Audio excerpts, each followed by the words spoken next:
একদিন মা আয়েশা সিদ্দিকা রাদিয়াল্লাহু তাআলা বলেছিলেন, আকাশের মধ্যে চন্দ্রবর্তী পূর্ণিমার চাঁদ, সমস্ত আকাশ তারকা দিয়ে সাজানো। নবীজিকে নিয়ে মা আয়েশা মরুভূমির মধ্যে খালি জায়গায়, মানুষ নাই তো নিরিবিলি জায়গায় দুইজনে হাঁটতেছেন।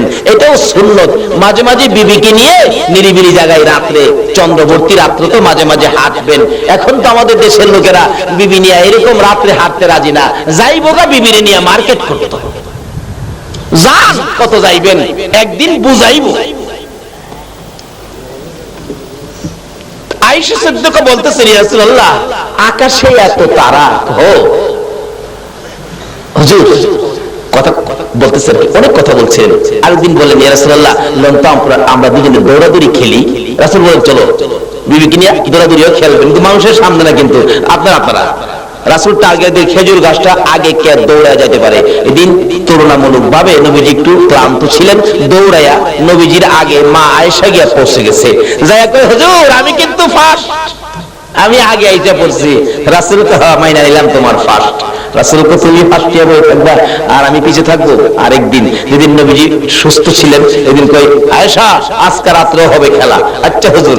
আয়েশা তো ভাবছে, এই দিন যখন আমি ফার্স্ট হইছি, আজকে তো আমিও হই।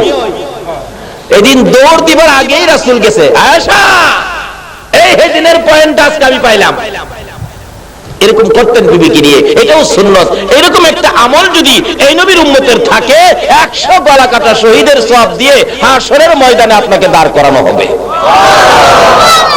আর সব বরকতের বাজেট তো হলো এই নবীর জন্য, আর পাবে নবীর উম্মতে। কিভাবে নেবেন এই জন্য আলোচনা সামনে আসতেছে। আসুন, আমি এখন আলোচনায় যাই নাই, বাহিরে আছি। এবার ডাকতেছে, ইয়া রাসূলুল্লাহ, আচ্ছা আকাশে এত তারা, তারা কতগুলি হবে? রাসূল বলেন, কেন? হুজুর কেন যে, আমার ইচ্ছা হলো আকাশের তারা বরাবর কোন নেকি কি মানুষের আছে কিনা। আচ্ছা আকাশের তারা গণছে পৃথিবীতে এমন কোন বিজ্ঞানী আছে? কন্যা বলে ইতিহাসে পাইছি আকাশে তারা এমন হইছে। মোল্লা দুপিয়াজা মুরব্বীরা দেখছেন, আগেকার দিনে বইয়ের মধ্যে ছিল, মোল্লা দুপিয়াজা প্রশ্ন করেছিলেন, আচ্ছা বলেন তো এই শহরে কতগুলো কাক আছে? আচ্ছা কতগুলো কাক চিটাং শহর আছে কেউ গণছে? এর পণ্ডিত আছেন তো, হয়তো পটচট করে বইলা ফেলাইছে, ৯৯৯৯টা কাক আছে চট্টগ্রাম শহরে। আর যদি কম হয় তাহলে ভাববেন এখান থেকে বেড়াইতে গেছে, আর যদি বেশি হয় তাহলে মনে করবেন অন্য খান থেকে বেড়াইতে, মানে এই ফেস বাংলার ক্ষমতা আছে? কাক গণার ওই তো ব্যবস্থা নাই। এক বেসরা জিগাইছিন, কোন তো দুনিয়ার মাইস কোহানে? এই লোক মাটির মধ্যে মোড়া দিয়া কয় দুনিয়ার মাইস এখানে, বিশ্বাস না হয় মাইপ পাই গিয়া। আচ্ছা হ্যার জীবনে মাইপা আয়া এখন পস্তরব? এমন এক প্রশ্ন করে বসে মা আয়েশা, হুজুর আকাশের তারা কত, এই পরিমাণ কোন নেকি কি মানুষের আছে?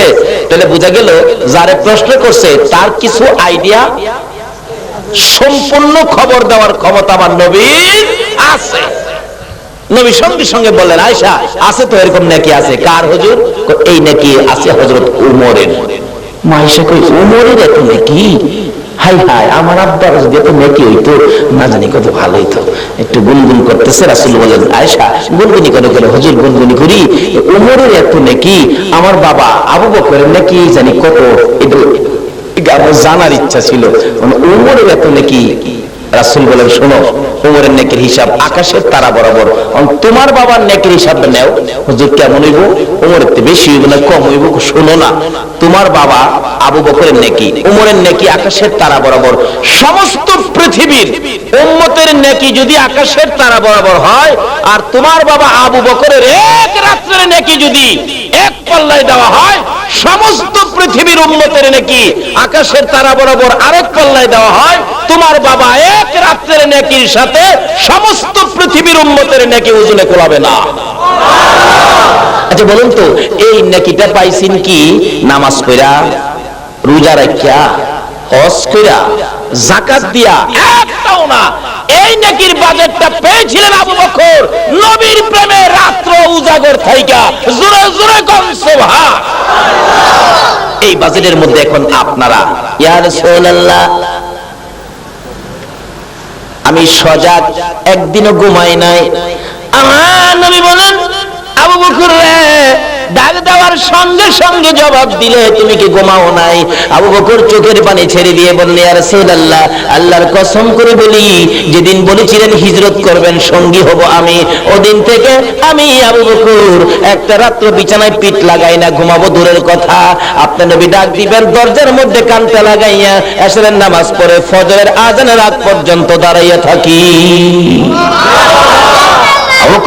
জলদি করে বাহির হও, জলদি করে বাহির হও, পিছনে আবু জাহেলের শব্দ শোনা যায়।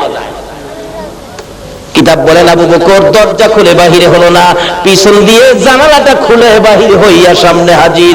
আয়েশা দেখে আমার নবীর চোখ থেকে জর্জর করে পানি পড়তেছে। আবু বকর ডাক মারলেন, ইয়া রাসূলুল্লাহ, চোখে পানি কেন গো? আপনাকে কি কেউ কষ্ট দিয়েছে, কেউ আঘাত করেছে? আমার নবী বলেন, আবু বকর রে, কেউ আঘাত করে নাই, আমার চোখে পানি হলো আমার মায়ের দেশ, বাবার দেশ সাইরা যাইতে আমার কষ্ট লাগে রে।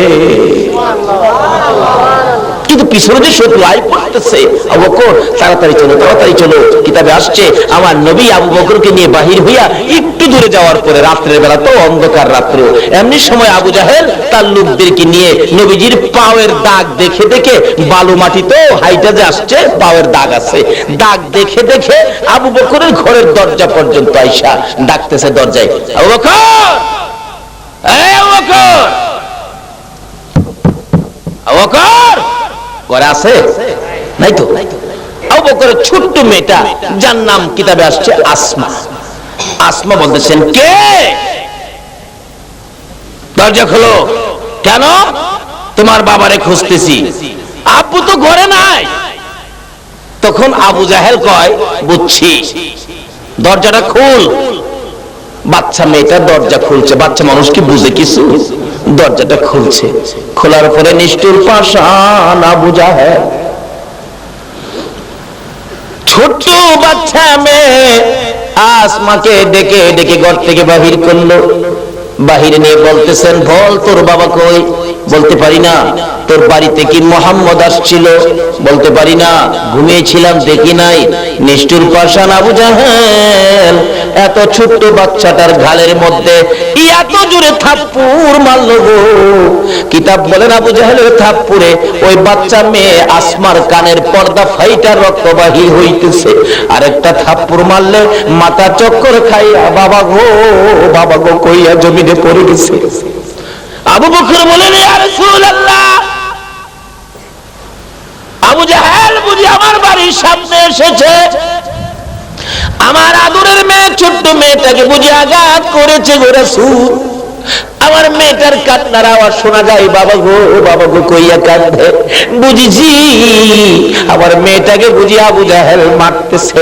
আমার নবী বলেন, আবু বকর রে, তোর মেয়েটাকে আবু জাহেল মারবে, এখন কি তুই আমারে ফালাইয়া মেয়ের দিকে যাবি, মেয়ে বাঁচাইতে যাবি, না আমি নবীর সঙ্গী হবে? আবু বকর একটা চিৎকার মেরে বলেন, ইয়া রাসূলুল্লাহ, আল্লাহর কসম করে বলি, শুধু আসমা কেন, আমার সকল সন্তান যদি আবু জাহেল মেরে ফেলে আমার কোনো দুঃখ নাই, আমি আবু বকর রাসূল ফালাইয়া যাব না। বলতেছিলাম, যেই নবীর প্রেমে পাগল হইয়া জীবন দিলে কত পুরস্কার, যেই নবীর পক্ষে সময় দিলে কত পুরস্কার, যেই নবীর পক্ষে জাগ্রত থাকলে জাহান্নামের আগুন হারাম হইয়া যায়। হযরত আবু বকর বললেন, ইয়া রাসূলুল্লাহ, সমস্ত সন্তানাদি যদি আবু জাহেল মেরে ফেলে আমার কোনো দুঃখ নাই, আমি রাসূলের পক্ষ ছাড়ব না। হুজুর মইরা যাক, আসেন হুজুর আমরা চলে যাই। চলে গেলেন, যাইতে যাইতে সকাল হয়ে যাইতেছে, পূর্ব আকাশে আলো দেখা যায়, সূর্য উঠবে। আমার নবী বলেন, ও আবু বকর, এবার তো রাস্তাঘাট পরিষ্কার হইতেছে, তারা আমাদেরকে দেখে ফেলবে। যাইতে যাইতে পাহাড়, গাড়ি সুর, নিজের চোখে দেখে আসছি, পাহাড়ে ডাকতেছে, ইয়া রাসূলুল্লাহ আসেন, আমার মধ্যে আসেন। আমি আগে ভাবতাম যে সমতল ভূমি, এই রাস্তার পাশে বুঝি কোনো গর্তের মধ্যে নবীজি বসেছিলেন, কিন্তু যায়া দেখি মক্কাতে না, এটা সমতল ভূমি নয়, রাস্তা ছেড়ে পাথরের পাহাড়ের উপরে গিয়া রাসূল উঠছে। যেই পাহাড়ে উঠছে যেই সময় উঠছে এই সময় একজন ব্যক্তি দেখলে ঘুরলে ফিরলে দেখা যাইতো। পাহাড় বলেন হুজুর আসেন, যেই নবী পাহাড়ের দিকে উঠতেছে কালো হয়ে গেছে পাথর, পাহাড়টা অন্ধকার হয়ে গেছে। জোরে জোরে কোন সুবহান। নবীর হেফাজতের জন্য পাহাড় কালো হইয়া অন্ধকার, এখনো পাথর কালো। লম্বা ঘটনা, ঢুকছেন যায় নবীজি একটা গর্তের মধ্যে, আবু বকর ঢুকলেন। রাসূল তো রাতে ঘুম নাই, আবু বকর শুইলে বসলে রাসূল আবু বকরের পাশে ঘুমাইলেন, আবু বকরের উরুর উপরে মাথাটা রেখে ঘুমাইলেন। এদিকে লম্বা ঘটনা, তারা তো নবীজির পায়ের দাগ দেখে দেখে পাহাড় পর্যন্ত আসছে, এরপর আর দাগ দেখা যায় না, কোথাও পাহাড়ে আছে। তালাশ করা শুরু করে, তালাশ করতে করতে করতে করতে একবারে যে গর্তের মধ্যে রাসূল ছিলেন এই গর্তের কিনারে গেছে, যায় দেখে এখানে একটা গর্ত দেখা যায়। আরেকজন ওই গর্ত দেখা গেলে এই গর্তের মধ্যে কেউ ঢুকলে এরকম থাকতো, গর্তের মুখের উপরে পাতালতা আছে, এর মধ্যে মাখরের জাল আছে, এমন কি কিতাব বলেন এই জালের উপরে কবুতরের ডিম পাইরা ডিম লইয়া বইরিস। তাহলে বুঝা গেল আমরা নবীর পাতালতাও ভালোবাসে, মাখরেও ভালো, কবুতরেও ভালো। আচ্ছা, এখানে তিনটা আসছে মাত্র, পাতালতা, মাখর, কবুতর, তিনটা। আমি বলবো সমস্ত মাখলুকাত আমার নবীরে ভালোবাসে কিনা, কিন্তু খালি বাসি না আমরা মানুষ। কত জাতের ফতুয়া দেখবেন সব নবীর উপর দিয়ে রাখছে, এটা বেদাত, এইটা বেদাত, এইটা শিরিক, এইটা করুন যাইতো না, এইটা করলে হের বাপের মাথা ভাইতে যাইব না। যাচ্ছে একজন কয় এই গর্তটার মধ্যে দেখো, কিতাবে আসছে এই যে জায়গাটা দাঁড়ায় বলতেছে এই গর্তটা দেখো, যদি একটা কাক সামনে দিয়ে চাইতো তাহলে নবীজির পাও মুবারক দেখা যাইত। আরেকজন কই এখানে কি দেখবি, দেখো কবুতর ডিম নিয়ে বেরিয়েছে, নবীর ভালোবাসায় কবুতরের জীবন যাবে, উঠে না, ডিম নিয়ে বেরিয়েছে, এত ভালোবাসা একটা কবুতর হইয়া। এই জন্য কবুতরের দাম বাড়ছে না কমছে? কবুতর পাখি, এই জাতীয় কাক ও পাখি। আচ্ছা কোন তো দুইটা কাক যদি কেউ বাজারে নিয়ে যায় ধইরা, দুইটা ব্যস্ত পারবো? একটা কবুতর নিয়ে গেলে কি? এই জন্য এই ভালোবাসার কারণে কবুতরের বাসাটা হয় মানুষের ঘরে ঘরে। আচ্ছা কোন তো কাকের বাসা কি মানুষের ঘরে আছে? পারবেন বলতে? এক জাতি এক কিসিমের, কিন্তু কাকের দাম আর কবুতরের দাম এক নয়। আল্লাহ কই কবুতর রে তোর দাম তো বাড়াইয়া দিলাম আমার এই নবীর ভালোবাসার কারণে। জোরে জোরে কোন সুবহানাল্লাহ। যাই হোক, যাই না ওদিকে সংক্ষেপ করলাম। এবার দেখতেছে নাই, চলো যাই নাই, চলে গেছে। হাউ বকর একটু পর পর কো হুজুর আই পড়ছে।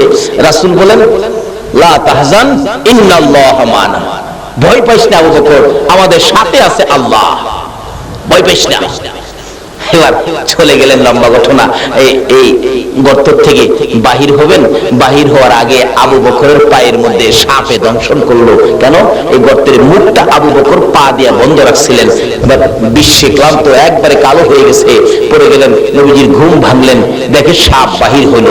রাসূল চিৎকার দিয়ে বললেন এই সাপ, এই কি করলে আমার আবু বকরকে দংশন করলে? সাপে ডাকে প্রভু গো আমার জবান খুলে দাও না, তোমার বন্ধুর সাথে কথা বলি।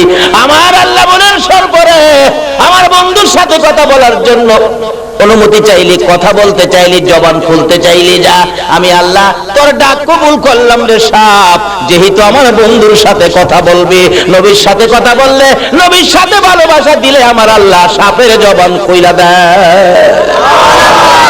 সাপ বলতেছেন ইয়া রাসূলুল্লাহ আমাকে মাফ করে দেন, ক্ষমা করে দেন, ভুল করেছি হুজুর। ভুল করার কারণ হলো আমি খবর পেয়েছি আপনি এই রাস্তা দিয়ে মক্কা থেকে হিজরত করে মদিনা যাবেন, আপনার দুশমনেরা আপনাকে পিছন দিয়ে দাওয়া করবে। হুজুর ওই দিন থেকে 6 মাস পর্যন্ত এই গুহার মধ্যে বসে আছি, আপনি নবী যখন গুহার মধ্যে আসবেন আমি সাপ ওই গুহার মুখের মধ্যে বসে থাকবো, আপনার দুশমনদের মোকাবেলা করে, আপনার দুশমনদেরকে দংশন করে দুনিয়া থেকে বিদায় করে দেব। একটা সাপ হইয়া, হিংস্র প্রাণী হইয়া আমার নবীর ভালোবাসায় আসতে চাই। আজকে নবীর উম্মতেরা সেই নবীর ভালোবাসা দিতে চাই না। আল্লাহু আকবার, ইয়া রাসূলুল্লাহ, ইয়া গাউসুল আজম,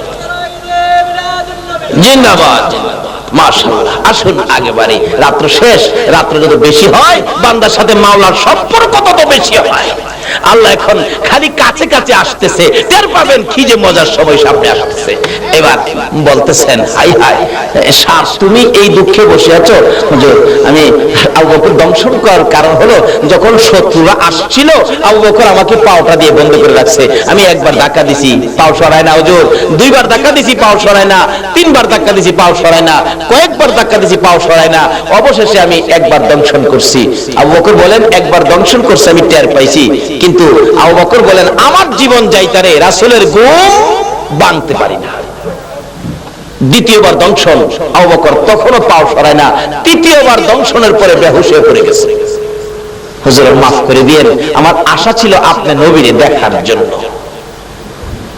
রাসূল বলেন, তাহলে আচ্ছা ঠিক আছে, নবীজি একটু লালা মুবারক দংশন জায়গাটার মধ্যে লাগাইলে সমস্ত বিষ পানি হয়ে আবু বকর সুস্থ হয়ে গেছে।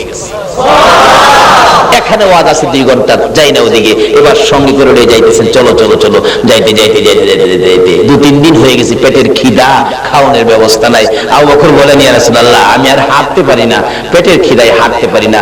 রাসূল বলেন, দেখো না কোনো বাড়ি ঘর আছে কিনা। মক্কা থেকে মদিনায় যাওয়ার পথে খালি বলতাম, নবীজি এই পথে, এখন তো কিছু রাস্তাঘাট হয়েছে, তখন তো রাস্তাঘাটও ছিল না, এই পথে আবু বকরকে নিয়ে নবী কেমনে গেল হাইটা। গেলে দেখবেন চোখের মধ্যে ভাসবে এই নিদর্শনটা। পেটে খিদা সুযোগ পাই না। রাসূল বলেন, দেখো কোনো বাড়ি ঘর আছে কিনা। বাড়ি ঘর না থাকলে খাইবা কোত্থেকে? কোনো বাড়ি ঘর খালি মরুভূমি, খালি মরুভূমি, বাড়ি ঘর নাই। রাসূল বলেন, এদিকে আয়। নবীজি এই ডাইন হাত মোবারক আবু বকরের মুখের মধ্যে এইভাবে এইভাবে এইভাবে একটু মদ দিলে, এই আবু বকর এখন দেখো তো কিছু দেখা যায় কিনা।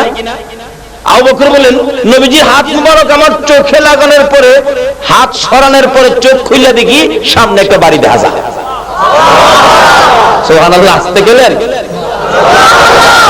ওগো নবীজি, তোমারই প্রেম দরিয়ায় সাঁতার দিয়েছি। বলুন, ওগো নবীজি, তোমারই প্রেম দরিয়ায় সাঁতার দিয়েছি। তোমারই প্রেমেতে পাগল খুদে মাওলাজি, তোমারই প্রেমেতে পাগল খুদে মাওলাজি, তোমারই প্রেম দরিয়ায় সাঁতার দিয়েছি। ওগো নবীজি, তোমারই প্রেম দরিয়ায় হাতে নাই মোর টাকা করি, ফুলসিরাতে কি যে করি। কন্যা, হাতে নাই মোর টাকা, ফুলসিরাতে কি যে করি। তোমার প্রেমের মালা মোরা গলায় পরেছি, তোমার প্রেমের মালা মোরা গলায় পরেছি, তোমারই প্রেম দরিয়ায় সাঁতার দিয়েছি। ওগো নবীজি, তোমারই প্রেম দরিয়ায়, তোমার প্রেমের তরি বাইয়া সাত আসমান পারি দিয়া, তোমার প্রেমের তরি বাইয়া সাত আসমান পারি দিয়া। প্রেমের খেলা খেলে বেলাল আমরা শুনেছি, প্রেমের খেলা খেলে বেলাল আমরা শুনেছি, তোমারই প্রেম দরিয়ায় সাঁতার দিয়েছি। ওগো নবীজি, তোমারই প্রেম দরিয়ায়